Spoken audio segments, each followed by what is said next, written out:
ये कहानी एक छोटे से शहर में रहने वाले एक ऐसे रहस्यमय लड़के के बारे में है जिसके पास कुछ अनोखी शक्तियां हैं जिससे कि वो लोगों के दिमाग और उनके विचारों को पढ़ सकता है। लेकिन इतना सब होने के बाद भी उसे दुनिया से सिर्फ नफरत मिलती है। यहाँ तक कि उसका पिता भी उसे बचपन में ही छोड़कर चला जाता है। तो आखिर इस लड़के के साथ ऐसा क्यों होता है, ये कौन है और इसके पास ये शक्तियां कहां से आई, जानने के लिए बने रहिए इस वीडियो के आखिर तक। कहानी की शुरुआत होती है और एक हॉस्पिटल को दिखाया जाता है जहां पर कि एक आदमी की वाइफ उसके बच्चे को जन्म देने वाली थी। लेकिन खराब मौसम के चलते उस आदमी की वाइफ पर बिजली गिर जाती है और उसकी वाइफ मर जाती है। लेकिन डॉक्टर्स उसके बच्चे को बचा लेते हैं। ये बच्चा बाकी के बच्चों की तरह नॉर्मल नहीं था, बल्कि इसे एक रेयर जेनेटिक डिसीज होती है जिसे कि एल्बिनिज्म कहा जाता है। और इस बीमारी की वजह से शरीर की पिगमेंटेशन खत्म हो जाती है और इसी वजह से पूरा शरीर सफेद हो जाता है। अब इस बच्चे का बाप अपने बच्चे को मनहूस समझता है क्योंकि उसे लगता है कि शायद इस बच्चे की वजह से ही उसकी वाइफ की डेथ हुई है और इसीलिए वो इस बच्चे को यहीं पर छोड़कर चला जाता है। इसके बाद जब एक घर में एक बूढ़े आदमी की डेथ हो जाती है तो पुलिस वहां पर छानबीन करने के लिए जाती है और इस केस को डग बर्नम नाम का एक पुलिस ऑफिसर देख रहा था। अब छानबीन के दौरान डग को इस बूढ़े आदमी के घर पर कुछ ऐसा दिखाई देता है जिसे देखकर कि डग काफी हैरान रह जाता है। अब इसके बाद डग जेसी नाम की एक साइकोलॉजिस्ट से इस बारे में बात करता है। खैर अब डग की बात सुन लेने के बाद जेसी डग के साथ उस बूढ़े आदमी के घर जाने का फैसला करते हैं और इसके बाद ये दोनों नीचे बेसमेंट में पहुंच जाते हैं जहां पर हमें एक काफी अजीब सा लड़का दिखाई देता है। इस लड़के का पूरा शरीर सफेद था जिसके शरीर पर एक भी बाल नहीं था। अब जेसी जैसे ही उसे देखती है वो काफी हैरान रह जाती है। वो उस लड़के से उसका नाम पूछती है और ये लड़का उसे अपना नाम जेरेमी बताता है और जेरेमी वही लड़का है जिसके पिता उसे हॉस्पिटल में छोड़कर चले गए थे, जिसके बाद उसके दादा ने उसे अपनाया था और उसे दुनिया से छिपाकर यहाँ पर रखा था। यानी कि जेरेमी अभी तक बाहर नहीं गया था और ना ही इसकी पढ़ाई स्कूल से हुई थी। लेकिन फिर भी जेरेमी के पास बहुत सारी किताबें थी। हालांकि जेरेमी बाकी लड़कों की तरह शारीरिक रूप से इतना ताकतवर नहीं था, लेकिन मानसिक रूप से उसका कोई मुकाबला नहीं था। वो काफी होशियार था और यही वजह होती है कि जेरेमी को अपनी लाइब्रेरी की एक एक किताब का हर एक पेज याद था। अब अपने दादाजी की डेथ के बाद जेरेमी एकदम अकेला हो गया था, इसलिए जेसी और डग इसे ऑर्फनेज में ले जाते हैं। और ये पहली बार था जब जेरेमी अपने घर से बाहर जा रहा था। और अब जैसे ही जेरेमी ऑर्फनेज में पहुंचता है तो सभी बच्चे उसे घूरने लग जाते हैं। जेरेमी हमेशा अपनी आंखों पर काला चश्मा पहनकर रखता था क्योंकि इसकी आंखें काफी ज्यादा सेंसिटिव थी, वो सूरज की रोशनी नहीं झेल पाती थी। खैर अब इसके बाद जब लंच का टाइम होता है तो यहाँ के कुछ बच्चे जेरेमी से एक चम्मच को बैलेंस करने के लिए कहते हैं। अब जेरेमी पहले तो उनकी बात मानने से इनकार कर देता है, लेकिन बाद में जॉन नाम का एक लड़का उससे धमकाता है और जेरेमी किसी तरह से उस चम्मच को बैलेंस कर देता है। और उसके ऐसा करते ही वहां पर जितने भी चम्मच थे उस एक चम्मच से आकर चिपक जाते हैं। जेरेमी का ये करतब देखकर सभी बच्चों की आंखें खुली की खुली रह जाती हैं, लेकिन जॉन जेरेमी की ये पावर देखकर बहुत गुस्सा होता है। खैर अब अगले सीन में हमें जेसी को दिखाया जाता है जो कि जेरेमी के शरीर की जांच कराती है।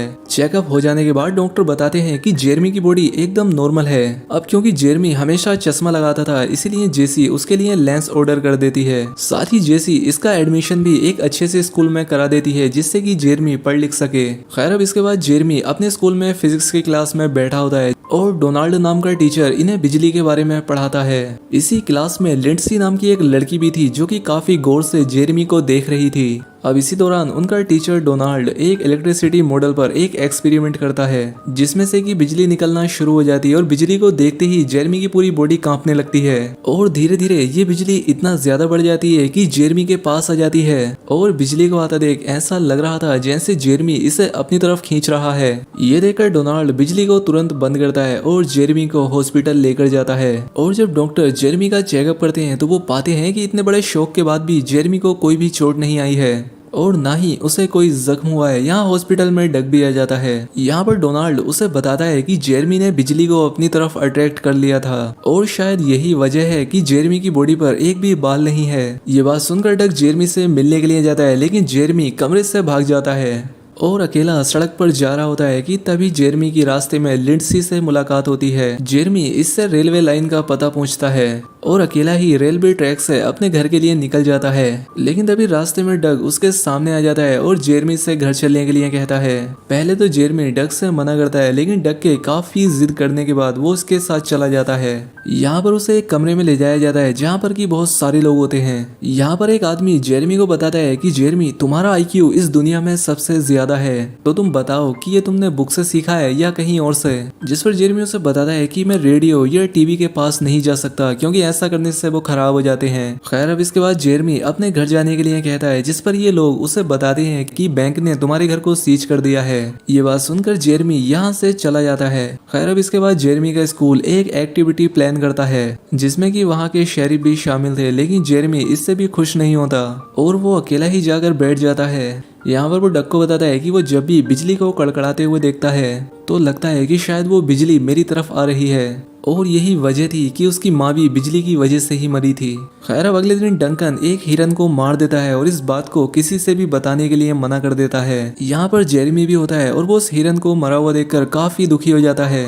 तभी जेरमी एक हाथ उस हिरन पर रखता है और एक हाथ से डंकन को पकड़ लेता है, जिस वजह से डंकन को बहुत दर्द होता है। ये सब देखकर शेरिफ जेरमी से कहता है कि ये सब तुमने क्यों किया, जिस पर जेरमी कहता है कि डंकन ने जो किया मैंने उसे उसका एहसास दिलाया है। यहाँ पर जेसी उससे कहती है कि देखो तुम हमारे दोस्त हो, तुम हमें सब कुछ बता सकते हो, लेकिन जेरमी यहाँ से गुस्सा होकर चला जाता है। दूसरी तरफ हमें डक की बीमार वाइफ को दिखाया जाता है। डॉक्टर डक को बताता है कि जितने टाइम से तुम्हारी वाइफ इस दर्द को सह रही है जरूर कुछ ना कुछ तो ऐसा है जो तुम्हारी वाइफ को रोके हुए है। इसके बाद डक उसे पिछले हादसे के बारे में पूछने के लिए जाता है कि आखिर जेरमी ने उसके साथ क्या किया था, जिस पर डंकन बताता है कि जब जेरमी ने उसका हाथ पकड़ा था तो वह हिरन को तड़पते हुए उसकी एक एक सांस को, उसके दर्द को महसूस कर पा रहा था। उस वक्त वो बहुत दर्द में था। ये बात सुनकर डक जेरमी को अपनी वाइफ के पास लेकर जाता है ताकि वो उसकी वाइफ के बारे में भी कुछ बता सके। और जब जेरमी डक की वाइफ को छूता है तो उसके दिमाग में चल रही सारी बातों को बताता है। जेरमी कहता है कि ये चाहती है कि तुम अपने बेटे को माफ कर दो,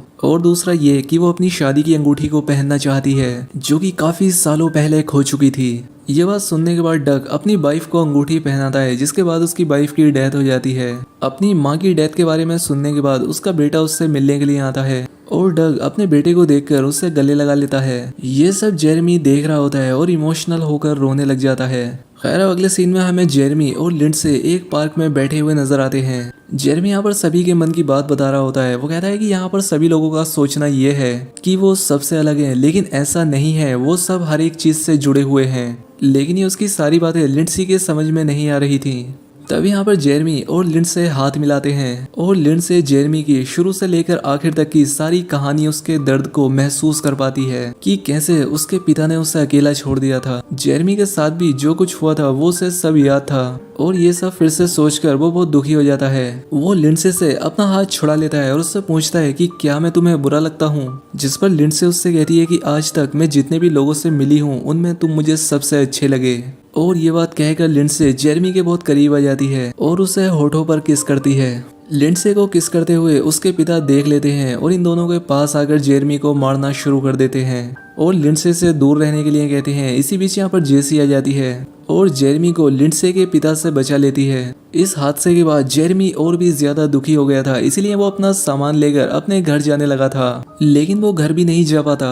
अब अगले सीन में हमें जेसी जेंट्स बाथरूम में दिखाई देती है। जेरमी अपना ज्यादातर समय यहीं पर बिताता था। जेरमी यहाँ पर एक लड़के को देखता है जिसके बहुत ही खूबसूरत बाल थे। वो भी अपने ऐसे ही बालों के बारे में सोचता है, लेकिन उसके पावर्स की वजह से ये मुमकिन नहीं था। अब यहाँ पर जेरमी को जॉन देख लेता है और उसे परेशान करना शुरू कर देता है। जॉन जेरमी को परेशान करने के लिए उसकी टोपी भी छीन लेता है और अपने सर पर लगा लेता है और इसके बाद जेरमी से कहता है कि अगर तुम वाकई में मर्द हो तो मुझसे ये टोपी छीन कर दिखाओ। और इसीलिए जेरमी जैसे ही अपनी टोपी लेने के लिए जॉन की तरफ हाथ बढ़ाता है तो जॉन जेरमी का हाथ पकड़ लेता है और उसके हाथ पकड़ते ही जेरमी जॉन की पिछली जिंदगी को महसूस करता है कि कैसे उसके सौतेले बाप ने उसे टॉर्चर किया और उसकी जिंदगी किस तरह से बीती थी। जेरमी के ये सब महसूस कर लेने के बाद जॉन के सौतेले पिता ने जो शब्द कहे थे वो उन्हें दोहराता है। इसके बाद जॉन और उसके बाकी के दोस्त जेरमी को लेकर बाहर आ जाते हैं और वो उसके सारे कपड़े फाड़ देते हैं, जिसके बाद ये उसे बहुत परेशान करते हैं और वो उसे यहाँ पर कीचड़ में फेंक देते हैं। जेरमी इन लोगों के सामने पूरी तरह से हार चुका था। अब उसे गुस्सा आ जाता है और वो गुस्से में अपनी सुपर पावर को इस्तेमाल करता है। उसके गुस्सा आते ही बिजली कड़कड़ाने लगती है और इन लोगों पर गिर जाती है। जेरमी को तो इससे कुछ भी नहीं होता, लेकिन जॉन की सांसें रुक जाती हैं। ये देखकर जेरमी जॉन को बिजली के छोटे छोटे शॉक देता है और फिर से उसकी धड़कन वापस लाता है। इसके बाद जेरमी अपने घर वापस चला जाता है, लेकिन यहाँ पर इसके घर का सारा सामान जब्त हो चुका था। जेरमी यहाँ पर अकेले घर में ही बैठ जाता है। तभी यहाँ पर जेसी आती है। वो यहाँ पर जेरमी को समझाकर उससे गले लगा लेती है। इसी बीच यहाँ पर डोनाल्ड भी आ जाता है, जो कि अब जेरमी का बहुत ही अच्छा दोस्त दोस्त बन गया था। जेरमी को परेशान देखकर जेसी उससे कहती है कि अब मैं तुम्हें एक ऐसी जगह ले जाऊंगी जहाँ तुम्हें कोई भी परेशान करने वाला नहीं होगा। अब जैसे ही ये लोग वहाँ से बाहर निकलते हैं, पुलिस जेरमी को गिरफ्तार करने के लिए आ जाती है क्योंकि पुलिस को जॉन के इंसिडेंट वाली खबर लग गई थी। लेकिन यहाँ पर डग जेरमी को बचा लेता है और जैसे ही पुलिस अफसर पुलिस स्टेशन में उसकी रिपोर्ट करने के लिए फोन करते हैं तो डग पुलिस वाले का वॉकी टॉकी फेंक देता है। अब इसी बीच मौसम बहुत खराब हो जाता है और जेरमी भागने लगता है। ये देखकर डंकन भी जेरमी के पीछे पीछे भागने लगता है और इसके पीछे सभी लोग भागना शुरू कर देते हैं। लेकिन जेरमी बिजली के संपर्क में आ जाता है और गायब हो जाता है। ये लोग यहाँ पर उसकी चिंता करने की बजाय काफी खुश होते हैं क्योंकि अब जेरमी अपनी असली जगह पहुंच गया था जहाँ पर कि उसे होना चाहिए था। और इसी सीन के साथ इस बेहतरीन फिल्म का अंत होता है। तो दोस्तों उम्मीद करता हूँ कि आपको एक्सप्लेनेशन पसंद आई होगी। वीडियो अच्छी लगी हो तो कमेंट करके जरूर बताएं और चैनल पर नए हैं तो चैनल को सब्सक्राइब जरूर करें। मिलते हैं हमारी अगली वीडियो में।